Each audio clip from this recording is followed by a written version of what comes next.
The air smells of lilies and too much hairspray. My dress feels tight, a stranger's skin. Then her voice cuts through the gentle murmur of the reception hall, amplified, cheerful, sharp as broken glass. She's on the small stage, microphone in hand, radiant in white, addressing the room full of smiling faces. My sister, my beautiful, beaming sister, on her wedding day. She's thanking people. Family, friends, vendors.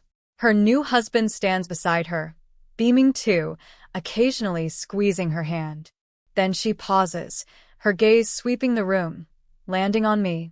A small smile plays on her lips, not warm, but knowing, pitiless. And finally, she says, her voice dripping with performative sympathy, a special thank you to my sister. The spotlight, somehow, feels like it narrows just on my table. I feel a collective shift in attention. My spine stiffens. I know this game. We've played it our whole lives. But not like this. Not here. Not now.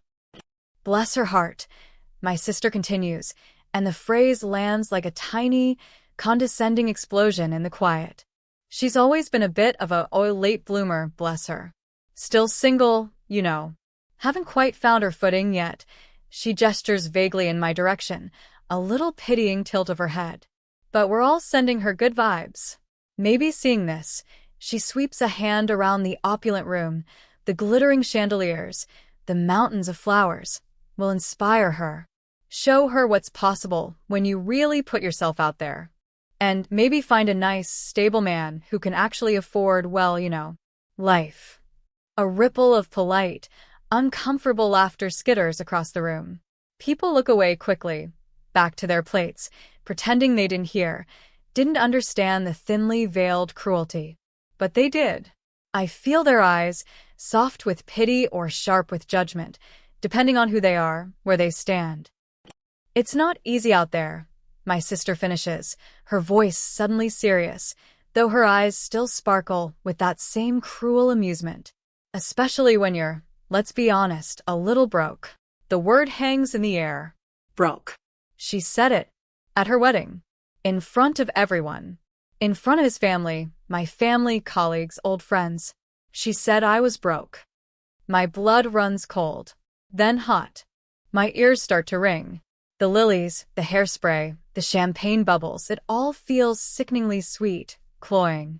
Like poison disguised as perfume. My sister smiles, a final, triumphant flash of teeth, and hands the microphone to her new husband. The applause is loud, a desperate attempt to fill the silence she created. But the word, broke, echoes in the chamber of my skull. She said I was broke. Let me know where you're watching from and what time it is. And if you haven't already, please subscribe. It helps me more than you know. My life wasn't glamorous. It wasn't the fairy tale my sister constantly chased, the one she apparently just caught. I wasn't single because I couldn't find someone or because I was a late bloomer. I was single because relationships felt like a distraction from the mountain I was determined to climb. A mountain built of numbers, spreadsheets, late nights fueled by bad coffee, and a relentless, burning focus. While my sister was curating her perfect social media life, dating a succession of men she deemed suitable, and planning the hypothetical dream wedding that would eclipse all others, I was building. Not a life designed for outward consumption, but a life designed for internal strength, for future security, for leverage. I lived simply. Very simply.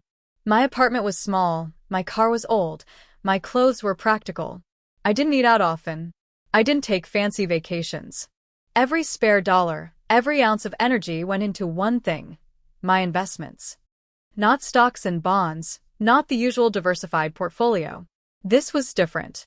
This was strategic, targeted, high risk, high reward. An opportunity had presented itself years ago, an early-stage investment in a sector I believed in with every fiber of my being. It required absolute commitment. It required living like I was, well, broke, even when the numbers in the brokerage account started to paint a very different picture. My sister never understood this. She saw the surface. The small apartment, the old car, the lack of flashy purchases, the absence of a ring on my finger. She interpreted my quiet discipline as failure, as stagnation. She interpreted my lack of a public, performative relationship as undesirable, unlovable. Her life was a performance, and mine, in her eyes, lacked a compelling plot. It was just background noise. A cautionary tale she could point to. Our dynamic had always been this way. Competitive, but only on her side. I never competed. I just lived. But my existence, independent of her approval, seemed to constantly challenge her need to feel superior. If I was okay, if I was happy, if I was successful in my own way, it somehow diminished her carefully constructed image. So she had to frame my choices as deficiencies. Being single wasn't a choice. It was a failure to be chosen. Living frugally wasn't discipline. It was being broke. She thrived on external validation. Her entire identity seemed to be a reflection of what others saw. She needed the biggest wedding, the wealthiest husband, the most perfect life, so she could feel worthy. And part of that validation, for her, required someone else to be less. Someone close. Someone like me. She'd always made little digs. About my clothes. About my quiet nature. About my singleness. But never like this. Never in front of everyone. Never with the word broke. That word felt like a calculated strike, aimed directly at the heart of my quiet struggle, my hidden ambition. It wasn't just an observation. It was a public declaration of my perceived worthlessness, delivered on her happiest day, a day meant to celebrate love and unity. Instead, she used it to draw a line in the sand, placing herself firmly on the side of perceived success and casting me onto the other, the side of failure. The applause dies down, replaced by the clinking of glasses and the low hum of conversations struggling to restart. The word still echoes. Broke, it lands on my ears again, sharp and clear, each time the discomfort of the room settles. I feel a hot flush creep up my neck. My hands, resting in my lap, are clenched into fists. My nails dig into my palms. I want to disappear, to sink through the floor, to be anywhere but here, under the weight of all these eyes that I can still feel, even though they've technically turned away. My sister is laughing now, a bright, tinkling sound, probably at something her new husband said. She sounds completely unaffected, as if she hadn't just delivered a perfectly aimed, poisoned dart into my chest. As if I weren't sitting here, trying to breathe past the sudden constriction in my throat. This is the early struggle, the immediate fallout of the impact. It's the fight not to cry, not to make a scene, not to confirm her narrative by showing how much it hurt. It's the internal battle to project composure when every cell in my body is screaming in pain and humiliation. I force myself to pick up my water glass. My hand trembles slightly. I take a sip. It's cold, tasteless, utterly inadequate against the fire raging inside me. My mind races, replaying her words, her smile, the collective cringe of the room. How could she be so cruel? On her wedding day? What kind of person does that? And then the next thought hits. This isn't new. This is her. This is who she has always been, underneath the veneer of charm and aspiration. She has always needed to diminish others to elevate herself. But the scale is new. The audience is new. The target is me, fully exposed. I feel small, pathetic. All my quiet work, all my sacrifices, all the potential I see building in my hidden world, none of it matters in this room, in the face of her public pronouncement. In this moment, I am just the single, broke sister.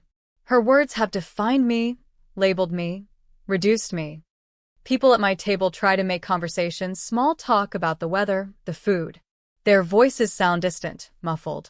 I nod, offer strained smiles, but I can barely hear them over the roaring in my ears, the echo of broke, broke, broke. I need air. I need out. But leaving would draw more attention, confirm I was hurt. So I stay. I sit through the rest of the speeches, the toasts, the forced festivities. Each moment feels like an eternity, a slow torture under the invisible spotlight of her contempt and the room's awkward awareness. The music starts. People begin to drift towards the dance floor. My sister and her husband have their first dance, a picture-perfect moment of manufactured bliss. I watch them, a knot tightening in my stomach. This is everything she wanted. The validation, the spectacle, the proof of her success. And she had to step on me to get there. I managed to excuse myself from the table. I wander towards the edge of the ballroom, near the large windows that look out onto the manicured gardens. The cool night air seeps through the glass, a small relief against the heat in my face. My reflection stares back at me in the darkened pane. I look normal, undistinguished. Not the picture of success my sister embodies tonight, but not broken either. Not yet. The humiliation is a physical weight. It presses down on my shoulders, makes it hard to stand up straight. It whispers in my ear, telling me she's right, that I am a failure, that my quiet life is just an elaborate form of hiding from my own inadequacy. This is the deepening crisis. The moment where the attack lands its full blow. It's not just about the words, it's about the intent. The deliberate, public nature of the humiliation. It feels like she didn't just want to hurt me, she wanted to redefine me in the eyes of everyone who matters. To make her triumph taste sweeter by ensuring my perceived failure was universally acknowledged. And the worst part? A part of me, a small, wounded part, believes her. The part that's tired of the struggle, tired of the quiet grind, tired of feeling invisible in a world that values outward show. Maybe I am just the single, broke sister. Maybe all my efforts are just illusions. Tears sting my eyes. I blink them back fiercely. Not here. Not now. I will not give her the satisfaction. I will not crack. But the pain is profound. It's the pain of betrayal, yes, but also the pain of a sisterly bond that was always fragile, now shattering completely. This isn't just about money or status. It's about her fundamental lack of respect, her casual cruelty towards someone she should, by definition, love and protect. I feel utterly alone in the crowded, laughing room, isolated by her words, by the invisible barrier of awkwardness they've created around me. Everyone here is a witness to my public shaming. I close my eyes for a moment, just breathing, trying to find solid ground within myself. The music swells. Laughter drifts towards me. I open my eyes. My reflection is still there, unwavering. The thought comes quietly at first, a small flicker of warmth in the cold, hollow space her words created. It wasn't just her wedding. It was her and his wedding. I turn from the window, my gaze sweeping the room, searching. And I see him, the groom, my sister's husband. He's talking to some guests, smiling politely. He catches my eye across the room and offers a small, genuine smile, a nod. A smile that holds no pity, no judgment. A smile that holds something else. Gratitude. Quiet understanding. That's when the shift happens. The turning point. The realization isn't about revenge, not exactly. It's about truth. Her truth, the one she just declared, is a lie. My truth is different. My truth is powerful. And he knows it. I remember the conversation, months ago. He'd sought me out privately. He knew about my work, my focus. He'd done his research.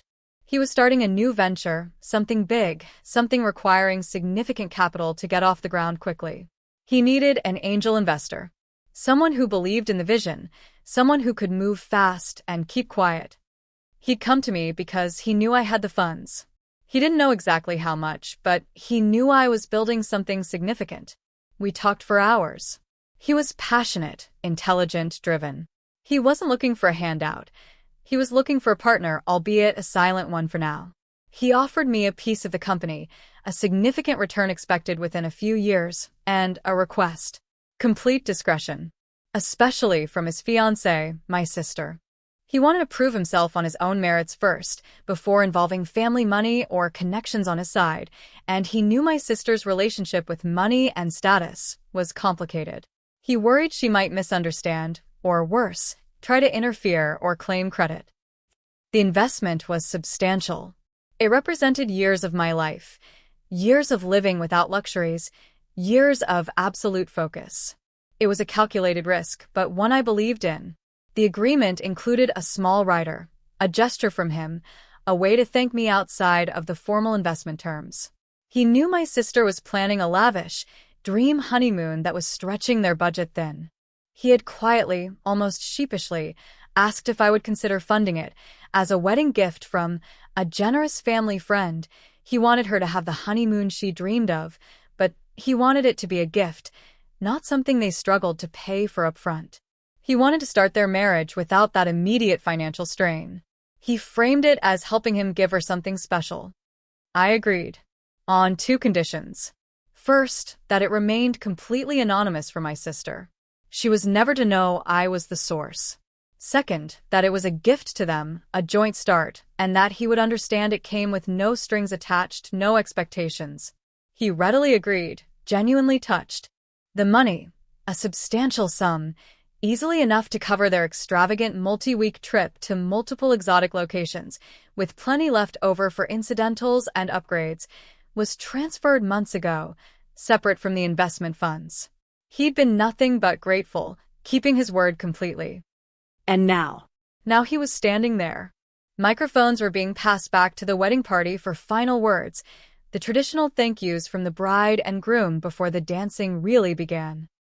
My sister, oblivious, is glowing. The momentary discomfort caused by her speech seems forgotten, or perhaps she never registered it fully, lost in her own bubble of self-congratulation. She thinks she landed a final blow, secured her position, put me in my place. She doesn't know. She has no idea. A cold sense of calm washes over me, replacing the heat of humiliation. It's not vengeance. It's alignment. The universe, or maybe just a confluence of choices and secrets, has created a moment. A moment where the carefully constructed facade she presents is about to meet a very inconvenient truth. I didn't plan this. I didn't orchestrate it. But as I watch her husband take the microphone, clearing his throat, my heart starts to pound again, not from pain, but from anticipation. He knows. He knows what she just said. And he holds the key to the reality that completely dismantles her public image of me. My gaze locks onto him. He takes a deep breath, his eyes scanning the room, landing again on me for a fleeting second before sweeping across the assembled guests. He begins speaking, thanking everyone for coming, talking about how beautiful his bride is.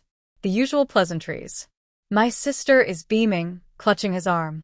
She looks completely at ease, confident in her moment, confident in her narrative of their perfect life, built, in her mind, through their combined suitability and success.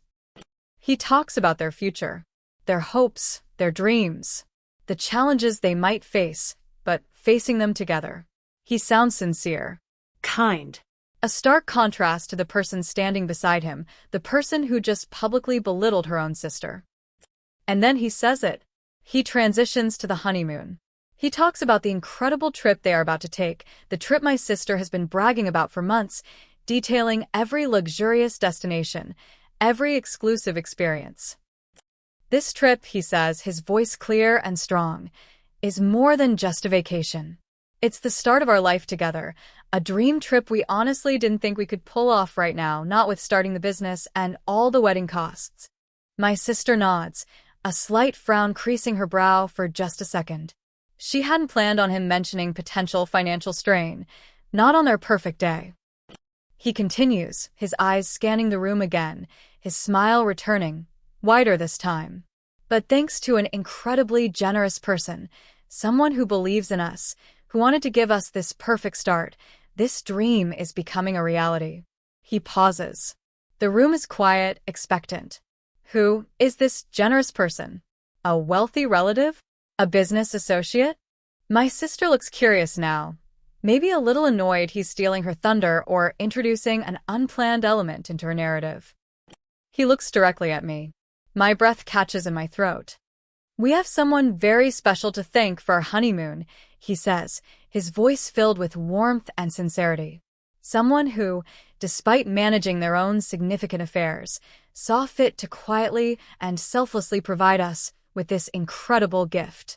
A gift of over $2 million to ensure we start our marriage with this unforgettable experience and without any financial burden. Over $2 million. The number hangs in the air, massive, unbelievable to most in the room. It wasn't just the honeymoon, it was the bulk of the money I'd quietly allocated. He was revealing the full extent of the generosity, not just the visible honeymoon portion. My sister's smile falters. Her eyes are wide. She looks confused.